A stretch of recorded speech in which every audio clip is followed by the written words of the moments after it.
Dr. Robin Murphy's Materia Medica is very in-depth. And then another one that I'm going to be reading from tonight is Boricke's. And I love this particular one because it is it's concise, but it's still extensive, more extensive than mine, and not nearly as robust, should I say, as Robin Murphy's. So let's talk about this medicine because glenoidum is all about pulsating.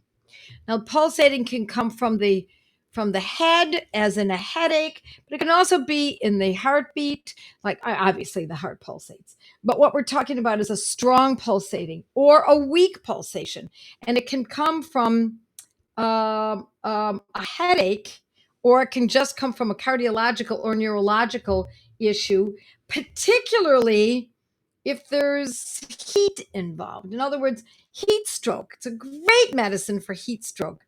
It's, in fact, it's one of the first medicines we should be thinking of when someone is fainting, losing consciousness, having a terrible headache, pulsating. The heartbeat is thready or it's strong. More often, it's thready, and it's the first thing we think of when someone has been exposed to too much heat, or they have a headache in which the heat is making it worse, or they feel faint um, because they're in heat or associated with heat. So there's a lot of um, still nothing after refreshing, people are saying on Facebook.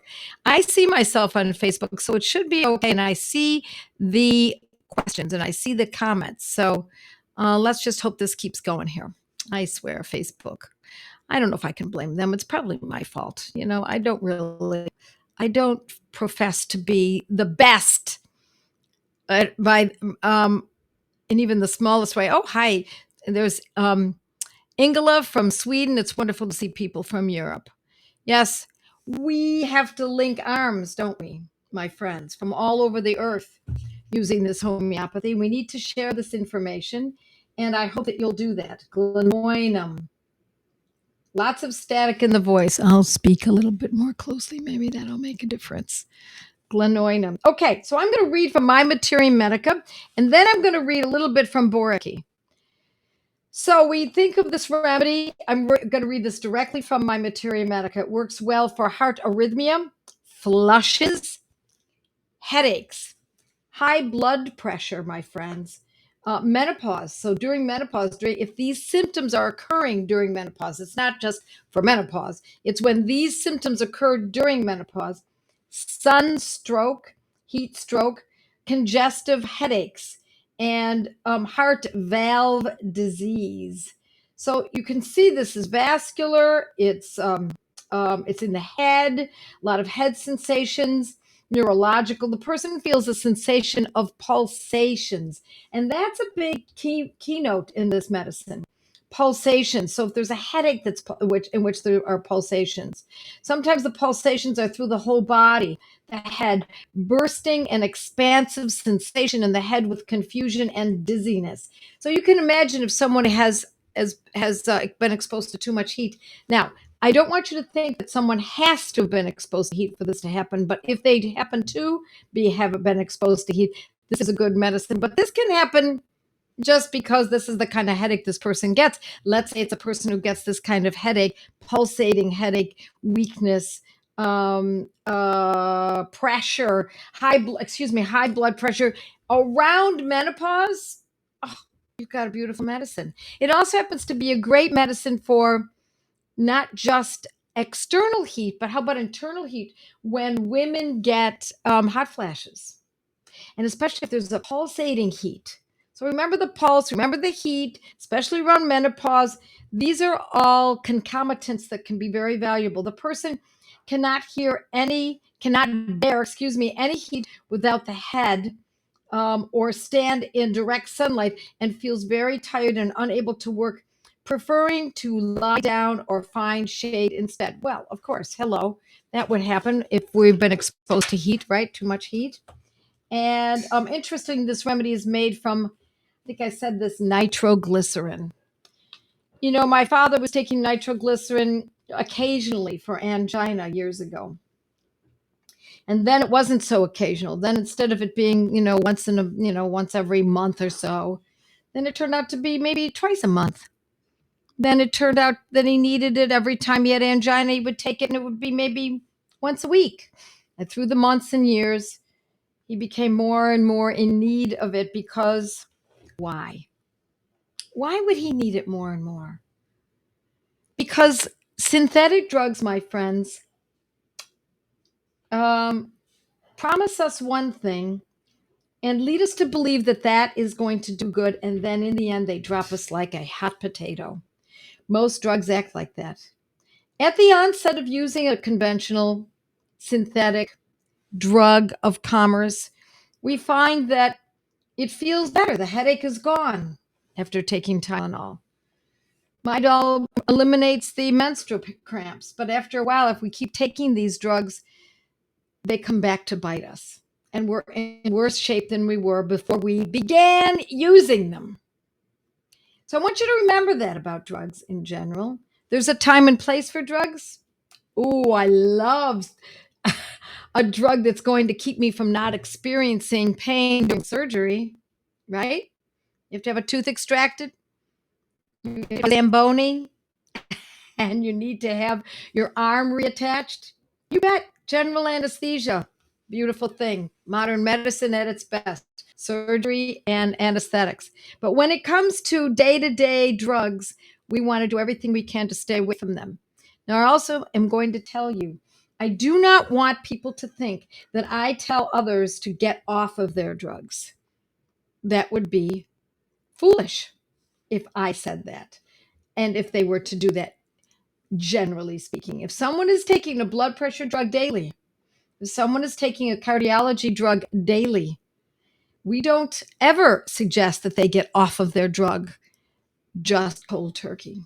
That could be dangerous because the body has adjusted to that drug and it's compensated for it. And so now we have to get to the point where we have to correct the condition while they're taking the drug so that the drug becomes superfluous. And that can take time, but it often works.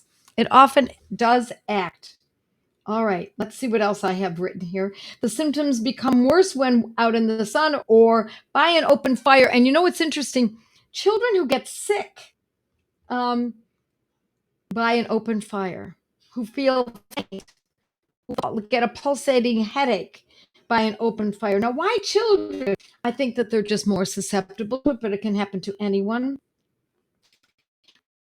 Motion of the head, drinking any kind of stimulus, or lying on the left side make things worse. And symptoms improve from being in the open air, elevating the head slightly, drinking cooler fluids, and placing pressure on the head.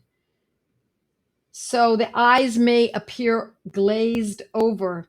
It's kind of a sense of of unreality because their head is pulsating, their body's pulsating, they're overheated. So if you're not familiar, or if you're familiar with the side effects that are produced from it in allopathic use, nitroglycerin, it will make sense as to how it can be employed homeopathically. Nitroglycerin produces headaches that pulse. Alrighty, now that's from my Materia Medica. I am going to read a little something from my Materia Medica here, which is, as I said, Dr. William Boracchi. It's one of my favorite Materia Medicas. I've counted them and have forgotten 34, 35 different Materia Medicas, different authors. I like this because it's pocket friendly. It's easy to travel with. But there are many other good ones. Alrighty, so I said nitroglycerin. Let's see if I can read some of this. It's a great remedy for congestive headaches. I've said that. For excessive appetite. Interesting, isn't it? I don't know. I've never used this for excessive appetite in terms of using it for for a chronic condition. But if you see excessive appetite and you see some of these other conditions, by all means, you consider this. All right, headaches. And I can just barely read this. And sensations in the brain, excellent for intracranial menopausal disturbances, or due to menstrual, I think I'm looking at suppression. Menstrual suppression. How could the menses be suppressed? How would that happen? Well, there are a couple of natural ways. I think I've talked about this before. When women have, let's say they've gone swimming in cool water, or it's been a hot day. Let's start with that. It's a hot day, and they could be susceptible to being too exposed to heat, and then they jump into cold water. Let's say it's a quarry or something, and their menses was due, or they had it that day. That, my friends, can suppress menses. Sitting on a cold stone, a concrete rock, after being really hot, and the concrete rock is cold, and that can suppress menses. Those are more natural ways that could happen. But how about suppressed menses through synthetic drugs, huh? How about Depo-Provera? Couldn't we get, if someone gets that Depo-Provera shot? Oh, why someone would do that, will never understand. And why a woman OBGYN would recommend it is a travesty to me. But what that Depo-Provera shot does is it suppresses the menses for a year. Indeed, a year. Can you imagine suppressing what a woman's body is intended to do for an entire year? And then, now let's say she starts getting headaches, pounding headaches, or a sense of congestion in her heart, or pulsating. It's as though the rhythm of the body has been so drastically altered that now the body is saying, are you kidding me? You can't do this. I want you to think about this for suppressed menses. I also believe that the birth control pill in general suppresses menses to a certain degree as well. The menses still appear, but it is not. Still appears, but it is not in full order. Let's put it that way. Okay. Great remedy for congestive headache, as I said. And I want to keep saying, oh, here we go. Children get sick when sitting before an open fire. Isn't that fascinating? Surging of blood to the head and heart, tendency to sudden and violent irregularities of the circulation. And isn't menses all about circulation? Hello. You can't play with Mother Nature and get away with it, my friends. We can't toy with Mother Nature. Violent convulsions, and that can happen in any of these circumstances in relationship to extreme heat, and even extreme menopausal disturbances, associated with cerebral congestion, sensation of pulsation throughout the body. So it's not just necessarily a pulsating headache. It can also be pulsation throughout the entire body. Pulsating pains. You see this pulse business in the heart? Very, very powerful. Cannot recognize, what am I reading? Localities. The person cannot recognize localities. And sciatica. Very confusion with dizziness. Of course, because there's such congestion in the brain, in the heart, in the circulation, neurologically, etc. Head feels heavy. I can keep going. There's a little bit more to this. And so I urge you, if you don't have a Materia Medica, go online. Read Dr. James Tyler Kent's, and I actually think Borky is online. William Borky. And you just look up William Borky and then look up glenoidum. And you'll read even further, even more about this. Lots of female stuff, but especially headaches. So we're looking for a headache that feels congested. I don't mean sinus congestion. I mean congestion in the head, around the brain, etc., and pulsating, and a dizziness, and a weakness. And if we have those kinds of sensations around a headache, we have got a good picture of glenoidum. Now what? Now we've got the glenoidum headache. Let's say this is an acute. Now what do? I would use glenoidum in a 30th potency, X or C. And if the headache is, or the person has been exposed to heat, getting a heat stroke, heat exhaustion, I would then use it in a 30, maybe every 15 minutes for the first hour. But if after the second dose, or after the third dose, or after the fourth dose, there is improvement, that's when we stop. There's a good improvement. We're going to stop. Doesn't mean we're going to stop forever. We're going to stop and now assess. Now watch. Now watch. Now watch. Is the person holding that improvement? It's going back again. They're getting dizzy again. They're feeling that pulsation again. The head is racked with the sensation, or the heart is beating in a strange way. Okay, back to the glenoidum 30. And now what we're doing is looking for that tipping point. At what point does this condition seem to need the glenoidum 30 in order to calm it down? Oh, every 20 minutes. Okay, we're giving it every 20. Okay, now we see it only needed every hour. Okay, every hour. And we're observing. One of the great advantages of using homeopathy, my friends, is it hones your observational skills. You need to observe. Don't ask questions, just listen, just observe. Just watch them. The clues will be there. They will tell you, the pulsing. It feels so, I'm dizzy. And they don't even have to say anything. A lot of times people ask me, so how do you know how to treat a child if they're an infant, for example, or a senile adult? If they don't give you the answers, no, I don't want you to be asking questions. I want you to just observe. Now, certainly we can ask questions, but we're trying to spend most of our time being very observant reporters. And we're going to report onto our paper what is happening to this person, and then match our record with the homeopathic medicine, and then start instituting that medicine. Yes. Yes. Boric is free online. Absolutely. Yep. Boric is free online. I thought I saw that the other day. I hadn't looked for it, but I thought I saw it.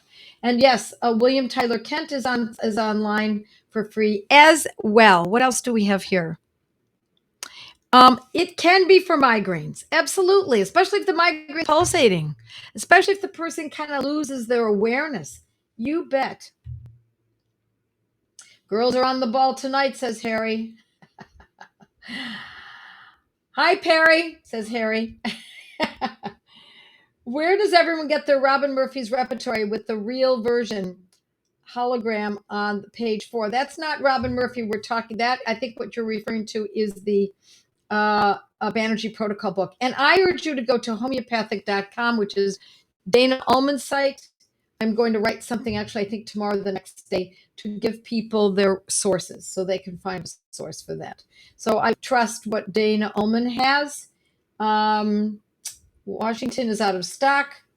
No worries. Don't worry. These all come back around again. If someone has chronic heat sensitivity after sunstroke, how many times I just said, yep, now you know what to do. If it's chronic, you're going to use it, maybe twice a day. If that doesn't seem frequent enough because the sense of the heat stroke is too extreme, then by all means, you can increase it more frequently. Exercise-induced migraines in the heat. Glenoidum works well. Thank you, Leon. You're absolutely right. Whether it's exercise-induced or it's the heat-induced, I would be more prone to believe that it's probably the heat that's causing it. But hey, I'm open to the possibility that it could also be exercise-induced. Okay.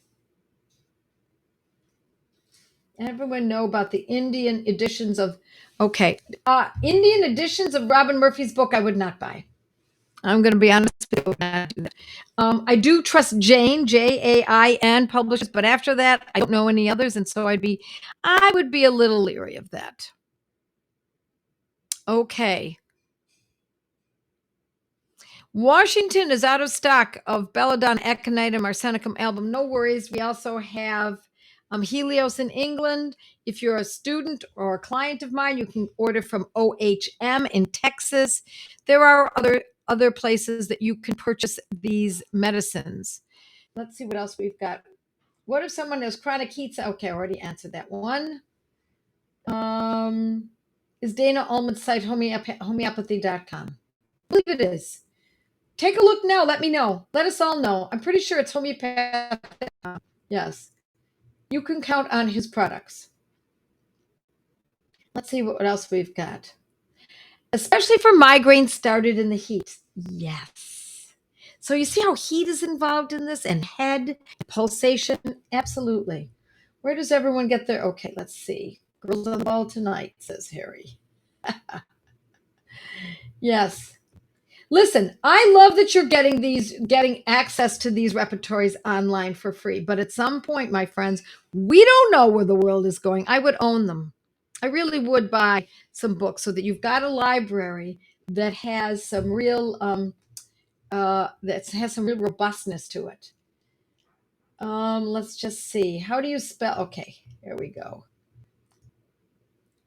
Okay, 30C has worked for me to nip it in the bud, but if it's in the later stages, 200C with less frequency. Again, a satin eye mask that you adjust the strap, plus puts the perfect amount of pressure on it. Some headaches are made better from pressure, and other headaches are made worse from pressure. And those are distinguishing factors depending on the medicine that we're looking at. Wouldn't suppressed menstrual also be used tampons? Yes. Good point. Remember toxic shock syndrome? Maybe you have to be my age to remember that. That was not just from tampons, it was from toxic tampons because there were chemicals in them. And women were fainting and going into shock, convulsions and shock until it was finally figured out. I actually have a friend who suffered terribly from that. Had no idea what it was. Birth control. One of the biggest lies, my friends, to womankind, propagated to women and to families and to husbands. Absolutely, a big lie. Does it work? Sure, it works. That's the problem, in my estimation. There are so many wonderful ways to determine your family size. All right. So if you know someone who's on the pill, help them get off. Natural family planning, one of the most beautiful things on earth. If someone's on the pill because they have menstrual cramps, severe menstrual cramps, that has to be corrected. We don't want to suppress it. We don't want to use synthetics. We want to correct it. And I've talked about heavy duty menstrual cramps on my blog many times, but also that there are so many homeopathic medicines to choose for menstrual cramps, even severe ones, dysmenorrhea, menorrhagia, the heavy flooding, all of that can be very, very well addressed with homeopathy. My husband describes his headaches as low-grade fever. Has a hard time describing his headaches, but is accompanied by fatigue. Oh, Joe, it's so smart and positive. Oh, Harry. Oh, Harry, you're such a great guy. There's an older book called Homeopathy for Headaches, totally worth buying. Yes, I like those kinds of books. I've actually taught an entire course online on pain, and we talk a great deal about headaches. But if somebody suffering from headaches, then by all means, see, those kinds of books can be very, very useful. Wish I had known about this medicine long ago after years of menstrual pain. You bet. Hi, everybody, especially Harry still. Oh, yes. Friend put her daughter in IUD and has suppressed menses for 6 months. How about that's been suppressing menses. What do you think? Now, it's not just for suppressed menses. It's when we see ailments from suppressed menses. So headaches that could come from this that caused the suppression of menses. I have a student who reported to me that she has 3 daughters who all submitted, and indeed, all 3 of them no longer get their menses, and it was many, many months ago. I don't know what's happening now. The last time I spoke to this person was probably 2 months ago, so I don't know where the family is now. But my daughter, says Jackie, takes Arnica 3 with Sabina 6. It has worked great with heavy and painful menses. Let me just tell you, that is a Banerjee protocol, and I teach it, and I believe I taught that on my blog, so I'm so glad you've been reading my blog. Or you've taken my feminopathy course. What dose for high blood pressure? Here's the thing. There are great medicines for high blood pressure. It's only one of them, and I think that if I were to use it for high blood pressure, I would use it in a 30th potency as well. Totally off topic, but a remedy success. Let's hear it. With a friend this weekend, not familiar with remedies or homeopathy, she was about to grab a prescription eye drops. I offered all SEPA. She was open to trying it. When I remembered to ask her how she felt about 45 minutes later, she said, "Whoa, that's right. I totally forgot about it. I don't feel any itchiness." She was blown away. Yeah, we're all blown away. That's why we're here, because we're all blown away by this, because it's the medicine we've all been looking for that has been suppressed. It has been organized in such a fashion to have been suppressed. All righty, my friends, it is half past the hour, and we are going to dash off. And let's just plan on meeting again next Monday. How about that? Let's do it. God bless you all. Thank you for meeting with me. Thank you for inviting me into your home. And we will say good night now. See you then. Stay curious.